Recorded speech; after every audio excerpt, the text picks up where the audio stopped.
So it's been a minute since I've created a video of any kind. And the reason for that is that I've been in a really deep personal process pretty much through all of February. And then that kind of bled right into this very deep collective process that we're all now in with the coronavirus. So it's been a lot to take in, and my impulse has really to go within. I've kind of felt myself hitting a pause button. And I've also felt, I think, some resistance, to getting back on the horse and to kind of coming out of my little cocoon and to adding my voice into the mix.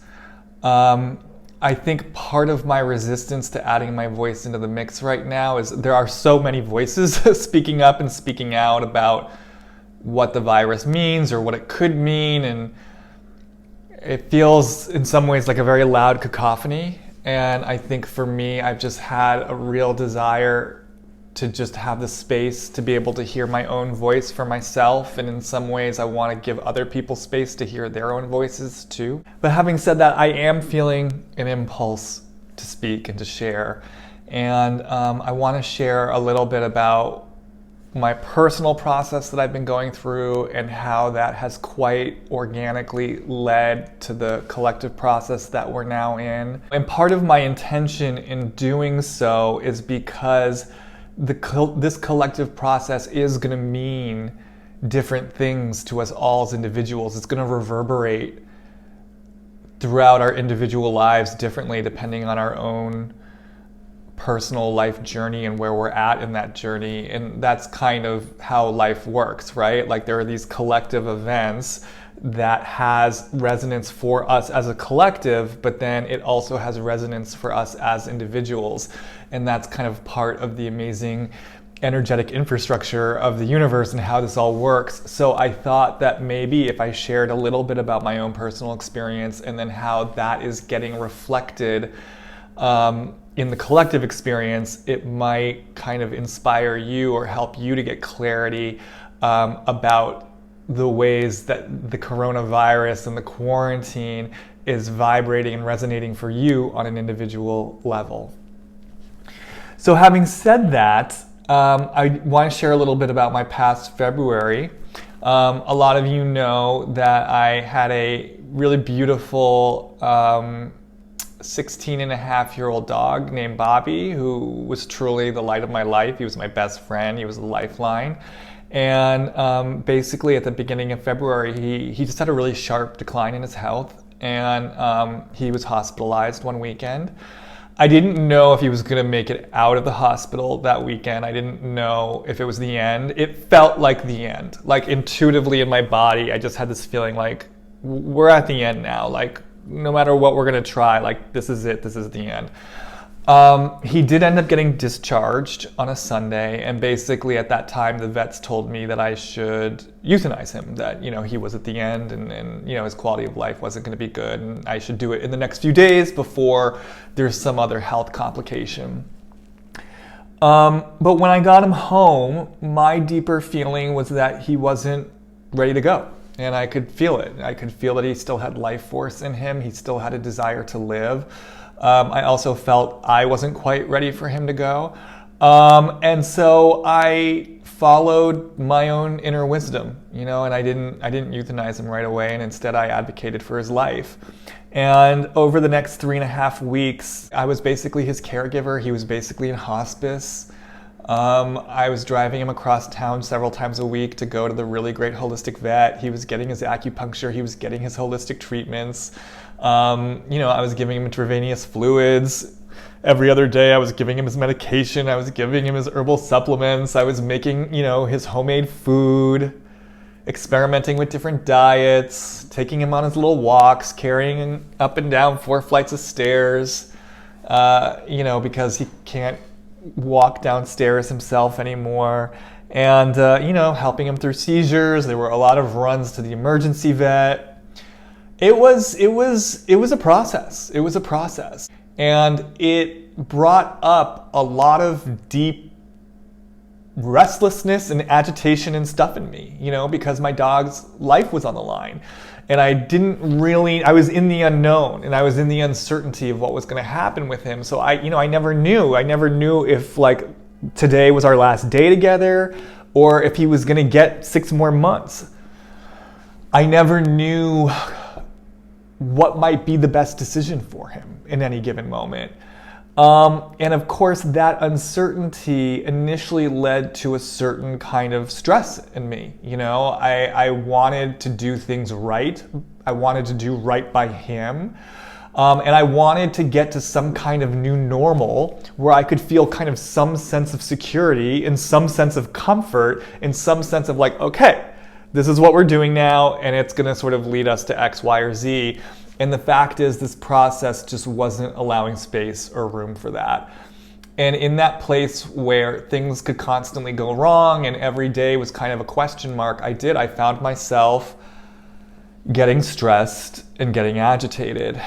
And I realized pretty quickly that this was actually a huge opportunity for me to get into deeper relationship with my own sense of surrender. Not just my own sense of surrender, but my own sense of gratitude. Because the reality of the situation was this, when I thought that Bobby might be dying at the hospital that weekend, all I wanted was more time with him. And at this point, I did have more time with him. He was alive, and there were days where he was doing well. And, this voice kind of entered my head that basically said, look, you wanted more time with him. This is what it means for Bobby to be alive right now. This is what it means for you to have more time with him. It means being in this process. So yes, it's not always fun, and it's not always glamorous, and there's no guarantees, and there's no new normal, and it's intense, and it's energetically draining, but this is what it means right now for him to be alive. This is what it means right now to have time with him. So you better be grateful for this, because the next moment is not guaranteed. And I literally started to train my mind to start feeling and expressing gratitude for every difficult moment I had with him. Certainly every non-difficult moment I had with him, but also every single difficult moment that I had with him, because this is what it meant for him to be alive in that moment. And so then the second part of that is redefining my relationship to surrender and realizing like I'm not in control of the situation. I'm not in control of my dog's mortality. I'm not in control of his body. I'm not in control of his cancer. I am powerless in this situation. So I can sit here and have these agitated, stressed reactions trying to race to some new normal so that I can finally wipe my brow and say, phew, and then say, okay, now I can relax. Or I can surrender to this process, and I can understand that the grace and the relief is in simply surrendering to what is happening right now, letting go of the result, letting go of the need to be in some new normal, and truly showing up to this process as its own process and what it's here to teach me. Letting go of what I want my life to look like, or being able to get back to doing more of my work, or to get back to like not having to worry about him, and instead truly letting go into the unknown of this process and where it's going to go, and making the decision that right now is simply about caregiving to my dog, however long it's going to take, wherever it's going to take me, and simply showing up to the moment, and then the next moment, and then the next moment. And again, understanding this is what it means right now for my dog to be alive. So let me show up to this moment with as much grace as I can and as much gratitude as I can. That was the invitation for me in this process. And it was truly deep, and it was truly profound. So after being in this process with Bobby for about 3.5 weeks, he did reach a point where his body gave way, and we had kind of a mad dash to the emergency vet. I didn't know when I walked into the vet that time that it was the end. I just thought he was in pain, and I thought maybe they could help him for the pain. But as soon as they brought him into the back room, he had 2 back-to-back seizures, and he became non-responsive. And as soon as they told me that, I suddenly felt it in my body. It was like, he's ready to go. He is ready to go.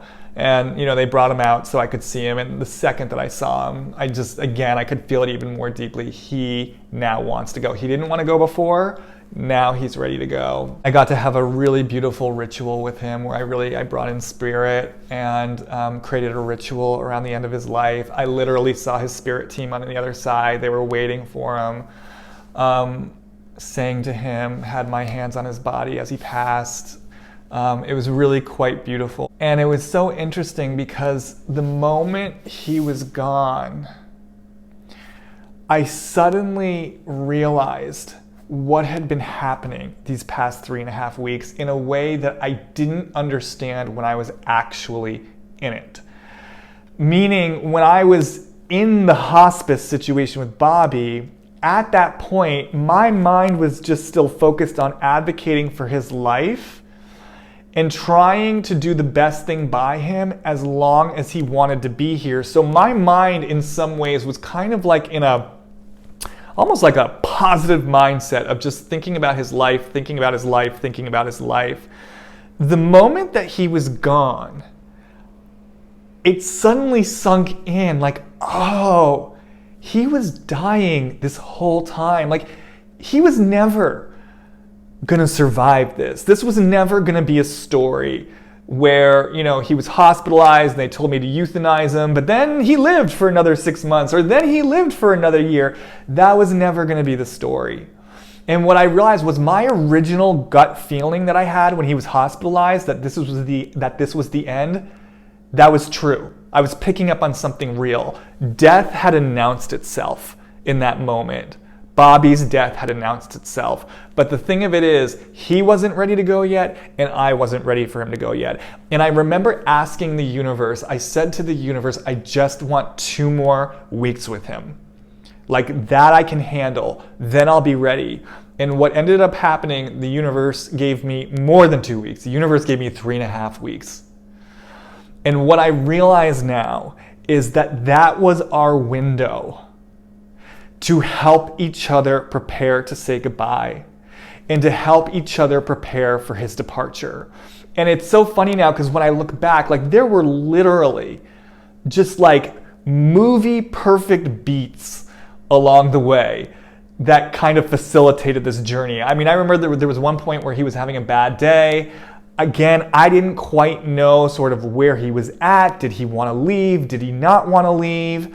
And I remember that was the day where I found the willingness inside of myself to like get down on the ground with him and to just say, Bobby, you don't have to stay here for me. I'm gonna be okay, and I just want you to know if you wanna go, you are free to go. And I gave him that energetic permission, and I hadn't had that willingness before. And I just know in retrospect, it was so important that I said that to him. There were other beats along the way.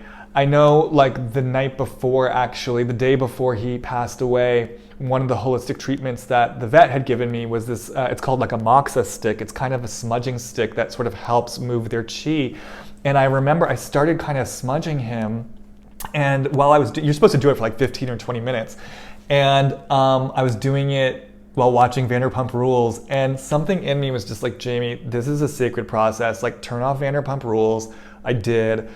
I was in silence with him. I kept smudging him, and then I just started singing to him, and I could just feel like this is a sacred process. This is a healing process. And what I felt happening inside him as I was using the moxa stick, I could feel something moving inside of him. I could feel something shifting inside of him. And it's so interesting because it's literally the next day that his body finally surrendered and he was ready to go. And looking back, I now know that moxa stick and that smudging and that process, it was helping to liberate something inside him to be willing to go. What I realized in retrospect is that there was a meaning to that time that I didn't know existed in the moment which was we were getting our time to say goodbye to each other. And it's crazy, you guys, because what I can honestly say to you from the bottom of my heart right now is, yes, when Bobby finally passed, there was a shitload of shock. There was definitely like spikes of deep grief that like I could literally feel in the organs of my body moving through me. Having said that, I've also been deeply okay. Because when I think back on this time and I just think back on the whole process, I understand on such a deep cellular level, this was his time to go. And he was ready to go. And I also understand, one thing that I've always felt about animals, and I've always said this to people who have lost pets, and I now apply it to myself. I think that animals come into our lives and they leave our lives at very specific times. I think they hold specific things for us, energetically and emotionally. And I think they leave when like a movement has come to an end. I think that they leave when it's time for us to move forward into a new phase of our lives. I think in a way they let us go. And so what I'm aware of now, for me, looking back, is like Bobby and I were given this time, almost this ritualistic, sacred time together, to be together and to say goodbye to each other, and for him to go into the spirit world and for me to move forward in my life. And when I feel the truth of that in my body, I am in such deep acceptance of the fact that he has moved on. I never in a million years would have thought that I could be this okay, this surrendered, and this accepting of Bobby's passing this soon after his passing. I literally look at photos of him and they make me happy. I look at photos of him or I have memories of him and I am simply grateful for the time that we had together, because I know this was his time to go. And the universe organized it in such a beautiful way. And that in a way, what ended up happening was we had our own little quarantine together. That's what it felt like. It was just me and him. Because I couldn't really leave the house too long. So why am I saying all this? Why am I sharing all this? I'm saying and sharing all this because to me, this process that I was in with Bobby has felt like such a microcosmic experience or fractal of what's now happening on a much bigger collective level. And truly, like, I want you to understand, Bobby passed away on March 5th. So I basically kind of had a, 4 or 5 days of like being in my morning and then kind of starting to come out of the morning, starting to integrate everything that happened, and stepped right into the coronavirus situation. So I went from a microcosmic personal experience of being in a quarantine, a microcosmic personal experience of death, into this global collective experience of quarantine, into this global collective experience of life or death. And to me, all the issues that got brought up in my time with Bobby are now playing out for me on like such a huge level in terms of what's going on with the coronavirus. So for me, absolutely, this is all about the relationship to surrender. It's like, what's the fear that this brings up in you? What's the fear that this brings up in me? That I'll get a virus, that I'll need help, that I'll have to deal with the hospitals, that I'll be fighting for an ICU bed, that I'll die from this, that I'll be physically uncomfortable. There's that part of my ego, just like with Bobby, that wants to get to someplace comfortable, that wants to get to someplace certain, that wants to get back to a new normal, a place where I can wipe my brow and say, phew, okay, now everything's safe. But the thing of it is, this is reality, because we're never truly in control. In our whole life, in terms of being part of this modern civilization, is all about these false constructs of safety and control. Systems of currency, homes, social structures, medical institutions. I mean, all of this gives us an illusion that we're somehow in control, but the reality of the situation is we're not. Because the reality situation is Mother Nature is much more powerful than all of us. The reality is dinosaurs once ruled the earth. They were, hugely strong and powerful creatures, and now they're extinct. We could get wiped out like that. And we're seeing like the prelude to it right now. I don't think we are going to get wiped out, but we're seeing this is how it happens. So reality for us is that we are in fact powerless at any given moment. We are in fact never in control over the forces that are greater than us. And this situation is it's like rubbing our noses in that reality. And it's basically saying like, are you willing and ready to surrender to this? Or are you going to fight it?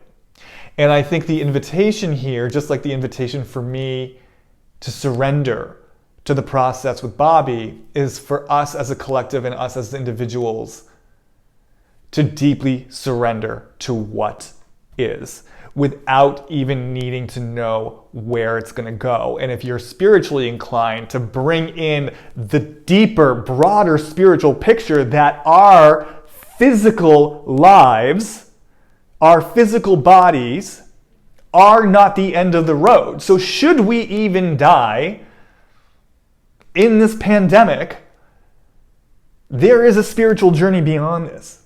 There is a greater context beyond this. And so if you are willing to surrender to this process as its own process without needing to get to some end that's going to make your ego and your mind more comfortable, then what happens? And piggybacking that, can we all cultivate a sense of gratitude for what's happening, because this is what it means to be alive right now. This is what it means to be alive right now. This is it. Just like my process with Bobby is what it meant for him to be alive, this is what it means for us to be alive. And presumably if you're watching this, there is a lot to be grateful for. Presumably if you're watching this, you're in the comfort of your own home. Probably you're surrounded by loved ones. Probably you have food in the refrigerator. And beyond all that, you're engaged in this kind of crazy, energetic process of deepening collective consciousness. So there is a lot to be grateful here, moment by moment, if you're willing to surrender to the process as its own process, and if you're willing to see what's here for you. All of this to say, I'm still speaking from my personal experience. You know, this has been my personal experience of Bobby's death. This has been my personal experience of the coronavirus. This is how I am linking a through line between those two things. But you are going to have your own experience. You're going to have your own invitation. You know, and I've been hearing a lot of people talking about that on social media. It's like there is an invitation for you here. And there are invitations for me that I haven't even, gotten into on this video. But I feel the invitation around my creativity. I feel the invitation around how I manage my energy. I feel the invitation on how I work with my fear. I feel multiple invitations. And, if you're someone who's followed me for a while, you know that I'm always talking about like how we interface with the universe. And I'm always talking about how do you find the deeper meaning of whatever the universe is bringing to you. And that's all just to say, what's the invitation in any given situation?